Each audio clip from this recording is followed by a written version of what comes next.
Assalamualaikum warahmatullahi wabarakatuh. Kembali lagi dengan saya Muhammad Ilham. Kali ini saya akan mempresentasikan dan menjelaskan tentang simbol elektronika. Tentu saja kita tidak terlalu asing dengan kata simbol elektronika. Mungkin sewaktu kita masih di sekolah SMP dulu, kita sudah mempelajari tentang elektronika dan beserta komponen maupun simbol-simbol elektronika tersebut. Nah, kali ini saya akan mencoba menjelaskan tentang simbol-simbol elektronika. Simbol yaitu suatu lambang yang mewakili nilai-nilai suatu benda ataupun maksud tertentu. Jadi, simbol elektronika adalah suatu lambang sebuah komponen yang tidak memperlihatkan bentuk dan ukuran fisik komponen secara nyata dan dipakai serta digunakan dalam suatu skema rangkaian elektronika.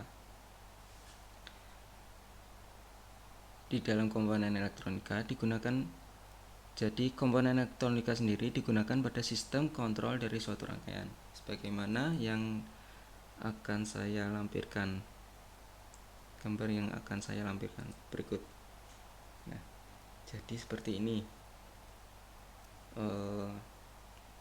Di sini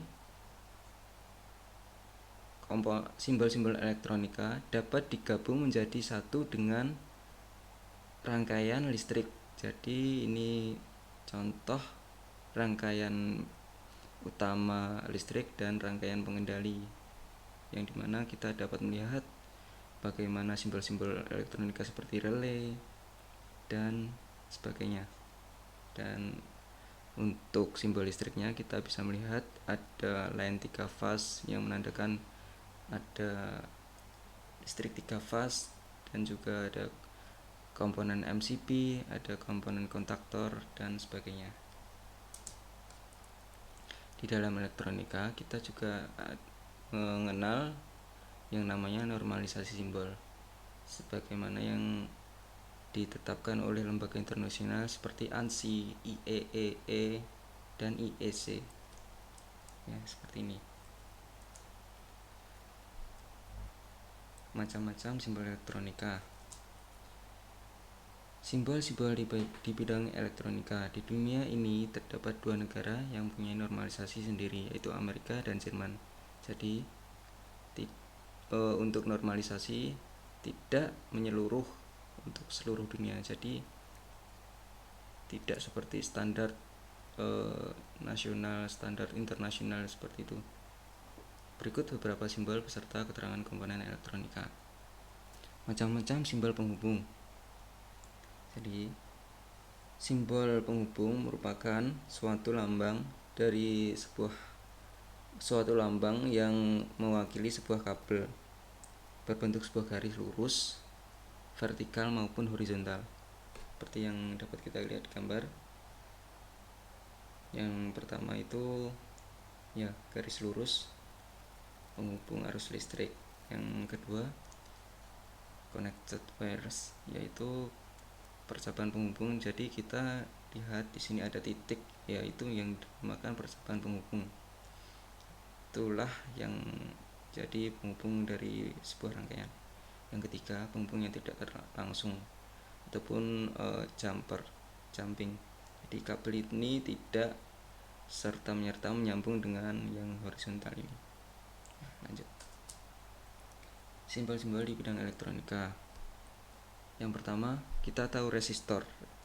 Resistor merupakan suatu komponen dasar elektro yang terbuat dari bahan isolator, dan di dalamnya terdapat nilai hambatan, toleransi, tegangan kerja maksimum, power railing, dan resistensi maupun toleransi. Ya. Di dalam resistor, untuk resistor nilai tetap, kita bisa melihat ada beberapa macam simbol yang dapat kita pakai, antara lain seperti di gambar seperti ini. Resistor nilai tetap seperti ini, variabel resistor seperti ini, LDR, like depending resistor seperti ini, thermal NTC atau PTC seperti ini. Oke. Ini penjabaran dari simbol-simbol tadi. Ya, resistor. Oke. Yang kedua ada kapasitor. Kapasitor merupakan suatu komponen dasar elektronika yang bersifat menyimpan elektron-elektron dalam waktu tertentu. Jadi fungsi daripada kapasitor yaitu menyimpan muatan listrik dari rangkaian tertentu atau rangkaian elektronika. Kita bisa lihat seperti ini gambar komponennya. Kapasitor biasa, kapasitor elektrolit, kapasitor variabel. Lanjut. Ini simbol dan penjelasannya. Kapasitor digunakan untuk menyimpan muatan listrik yang seperti yang saya jelaskan tadi. Untuk yang ada variabelnya pasti entah itu kapasitor ataupun resistor, pasti kalau ada variabel pasti bisa kita atur untuk kapasitansinya, resistansinya dan sebagainya. Induktor merupakan suatu lilitan kawat yang membentuk sebuah kumparan, dan apabila dialiri arus listrik akan timbul medan magnet. Seperti ini gambaran daripada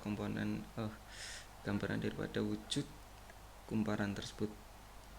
Kita sering bisa lihat tuh di kumparan seperti kumparan di radio gitu dan sebagainya. Ini induktor variabel, kita bisa mengaturnya. Induktor kalsium menghasilkan medan magnet. Ini simbol-simbolnya variabel induktor, iron core induktor. Yang keempat ada dioda. Dioda merupakan komponen dasar elektronika yang membuat arus listrik mengalir hanya dalam satu arah. Seperti ini gambar wujud dari dioda. Biasanya ada di dalam simbolnya kita bisa lihat ada pelambangan daripada kutub positif dan kutub negatif. Dan biasanya untuk kutub positif itu di belakang di belakang daripada segitiga ini, dan kutub negatifnya patokannya ini garis vertikal. Lanjut. Ini simbol-simbolnya dan artinya. Dioda Zener, dioda Schottky, dioda varaktor, LED, fotodioda. Lanjut, transistor merupakan suatu komponen dasar yang berfungsi sebagai saklar maupun penguat. Untuk komponennya seperti ini. Biasanya transistor itu mempunyai 3 kaki. Ya, pasti 3 kaki, entah itu pendek ataupun panjang kakinya. Dan bisa kita lihat ada yang PNP dan NPN. Yang umumnya itu PNP dan NPN. Ini simbol-simbolnya dan jenis-jenisnya. NPN bipolar transistor, PNP bipolar transistor, Darlington transistor, JVTN transistor, JVTP transistor, NMOS transistor, PMOS transistor. Ya, ini artinya.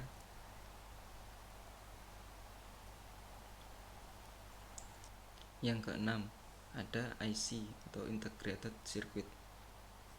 IC merupakan gabungan antara transistor dan dioda yang diringkas demikian rupa menjadi sebuah chip. Yang dimaksud dengan chip itu seperti ini. Umumnya IC itu mempunyai kaki yang banyak, biasanya 8 kaki, kadang 10 kaki ataupun ada yang lebih. Seperti ini simbolnya.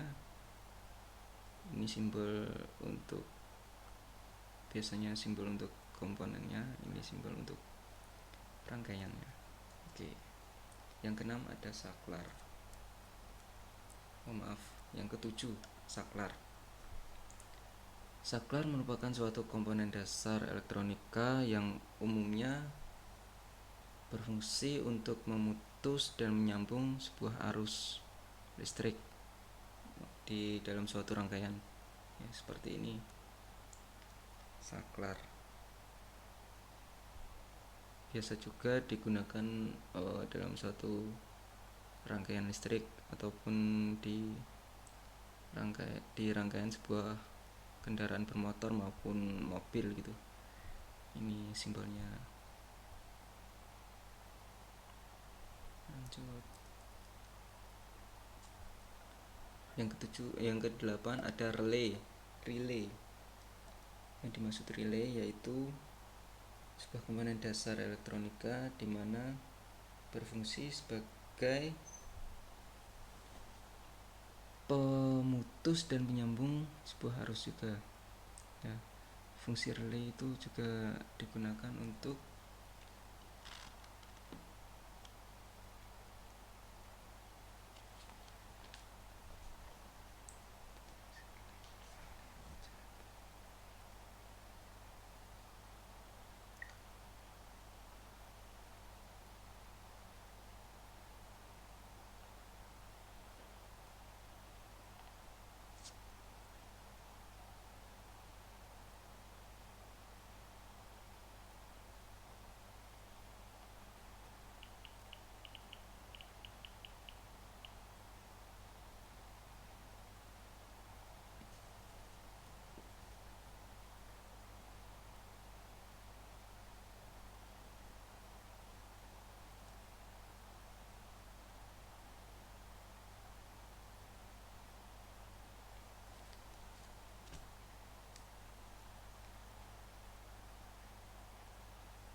ya, yang kedelapan ada relay.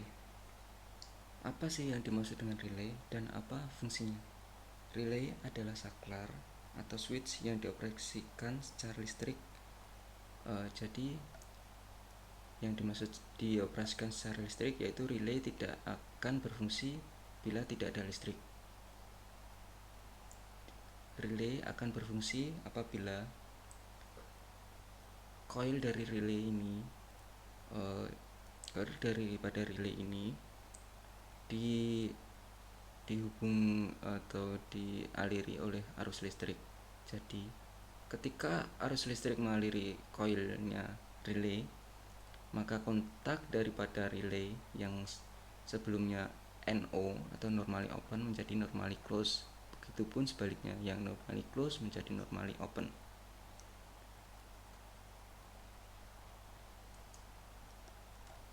Di sini ada contoh simbol-simbol SPST toggle switch, SPDT toggle switch, pas button, NONC, dip switch, SPST relay, SPDT relay, jumper, solder bridge. Nah, ini yang dimaksud SPST toggle switch. Itu bisa dikatakan NO karena dia terbuka. Jadi arus yang misalkan arus dari arah lane kiri tidak akan bisa mengarah ke lane kanan atau tersambung karena terputus dari sini. Nah, ini yang kedua ini ada apa ya? Jadi kayak seperti coil ataupun pilihan antara dua hubungan. Jadi bisa ke yang atas dan ke bawah. Yang ini adalah pas button. Jadi pas button NO. Jadi biasanya ini dipakai untuk pas button normally open ataupun seperti bel motor ya, seperti bel motor. Jadi ketika kita tekan, arus dari kiri akan terhubung dengan yang kanan, ataupun dapat mengalir dari kiri ke kanan. Yang ini push button switch NC. Jadi dia awalnya itu memang terhubung, dan ketika kita menekannya maka arus dari kiri akan terpotong karena kita tekan tombol ini. Jadi arusnya akan terpotong di sini. Deep switch digunakan untuk konfigurasi pada PCB, SPST relay, SPDT relay. Biasanya ini yang digambarkan pada rangkaian elektronika. Jadi ini koilnya, ini kontak-kontak daripada relay. Nah, ini ada jumper, hubungan tertutup oleh pin jumper. Solder bridge, solder untuk menutup hubungan. Nah, ini ada voltmeter, ampermeter, ohmmeter, wattmeter. Ya, kita pasti sudah tahu, sudah mengerti apa itu voltmeter dan sebagainya ini. Sekian dari saya, terima kasih. Kurang lebihnya mohon maaf. Wassalamualaikum warahmatullahi wabarakatuh.